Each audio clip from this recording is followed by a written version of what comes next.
Still carrying on with trying to get this substation working. Things have changed a little bit. We got the ground all cleared out, ready to go for the cement tank that we will build alongside the blue tank that you see. This is right now functioning and providing water to our house. Solar panel still on the ground, not a good thing. This here is my little station for mixing the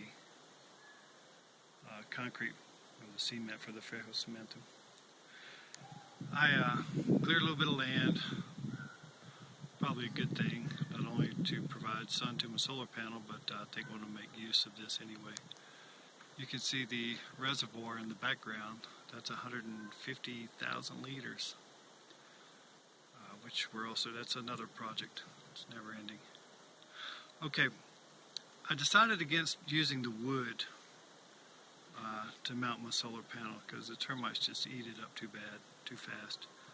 So I'm going to walk up here with show you what I'm going to attempt to do. I'm going to attempt to use these pipes with this, what they call trelisa. I'm not sure what that word is in English.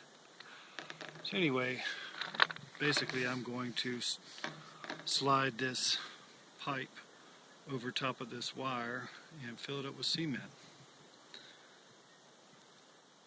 Now I've already put the metal, take that out of the way. I've already put the metal in the ground with about 50 centimeters of cement. So that's holding it fast. And then I'm going to mix up some cement and pour it in these pipes. I'm also going to try to, I've got some threaded rod here, and I'm going to try to fasten this to this trelisa to use to mount my solar panel to, which right now you see is just, it's got some pieces of hardwood the way it was mounted to the roof of the house. I'm going to leave those intact and slide that threaded rod up through that wood, and that's what I'm going to attempt to do. I'm not sure if it's going to be stable, but we'll see. So now I'm going to go up here and cut this rod and try to bend it into shape and make some anchor bolts. Okay, so I'm trying to make my anchor bolts. I'm using this threaded rod. So my objective here is I want to, about that should be about good enough. So I'm going to cut this here, and then I'm going to use this piece of wood right here to make my bend, because I want a little bend just to keep the anchor bolt from wanting to twist as I tighten it up. So the part that's in the concrete will have a little 90-degree bend to it. So one of the things that you want to do when you're cutting threaded rod is to put a bolt on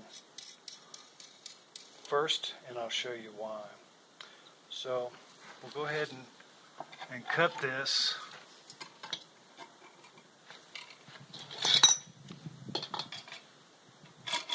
But I'm going to flip around where this makes more sense.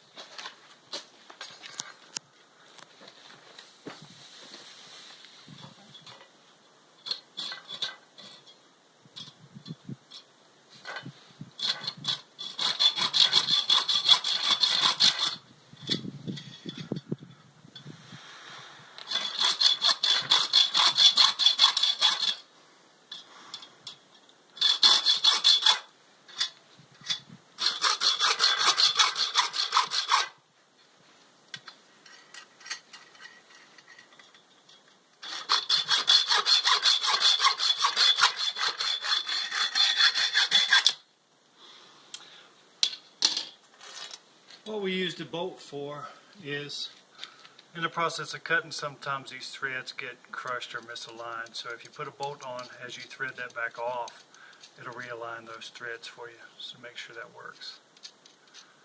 Hopefully that made sense. So now we have our anchor bolt that we're going to use. And I need to bend this. So I'm going to use this piece of wood to do that. Basically, I'm going to drill a hole. I'm going to put that in the hole and I'm going to bend it over. I'm going to use my trusty hand drill and show you something neat, something my grandfather taught us,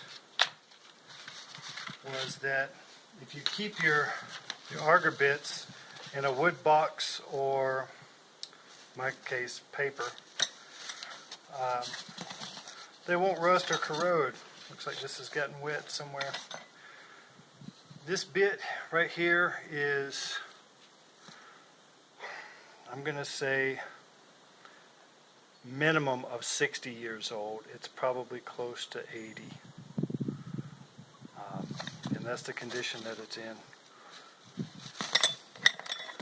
So I want something similar to my size of my rod, so I'm going to use this one.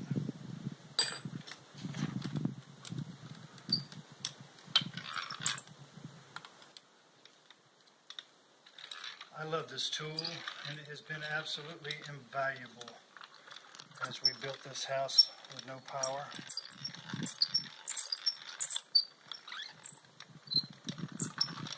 Reminds me a lot of my mom's.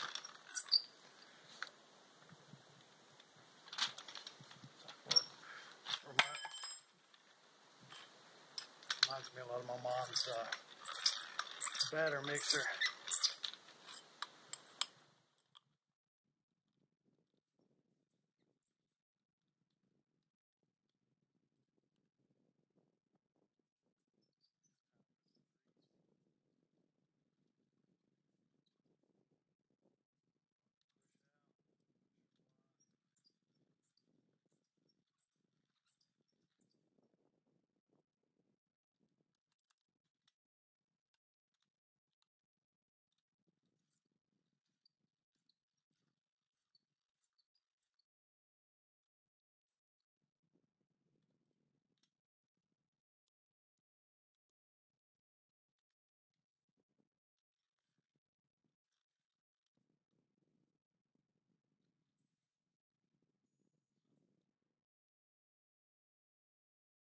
Okay, I'll share with you my fail, just being absent-minded. I got the wrong tool for the wrong problem.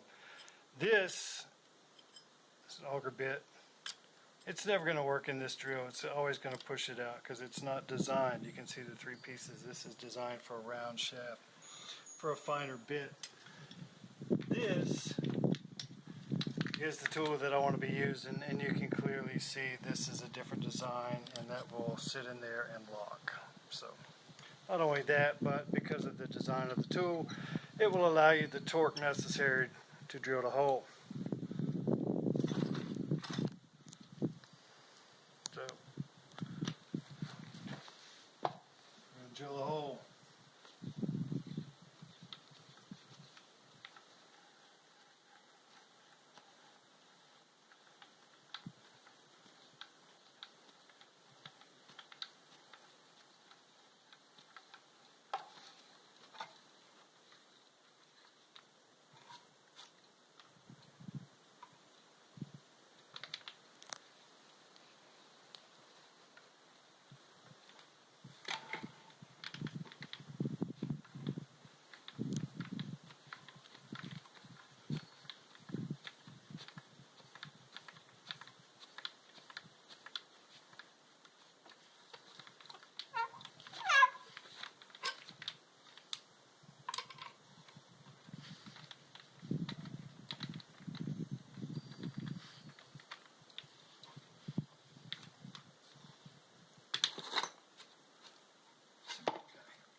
Should be deep enough. So now I'm just going to attempt to bend this over. Let's see what happens.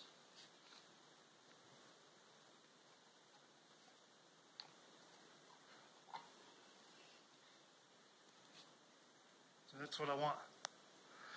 That way when this sits in the cement, as I try to turn it, it's not going to go. So there we go. I'm going to make 2 of these, and then we'll go put them in place. Right. I think it's going to work. So, like I said, I was going to try to use this PVC filled with concrete instead of wood as my post. Made some anchor bolts to slip down inside, and here's what we ended up with. You can see the anchor bolt come through right here. And this just goes through another little piece of wood. I put this piece in here going from side to side just so that if these posts wanted to separate or move around for any reason, it wasn't putting tension on the frame of the solar panel back and forth, so it would stay on that piece of wood. But they feel pretty solid. I'll put another little piece in here the same thickness right here as this so that it won't rock. When I first did it, I had just this piece alone and it wanted to teeter back and forth a little bit, but it doesn't. She's fine, she works. I've got it at basically a 0 angle. For the times and hours that I use this, that's going to be the angle that I want. Where we are is at 11 degrees anyway, so it's not much of a tilt regardless. And this is just a simple home switch. The receptacle is not wired up. Could be if I wanted. I could have 12 volts out here if I needed it for something. But that's it. I think it was a success. We'll see in about 10 years. See you next time.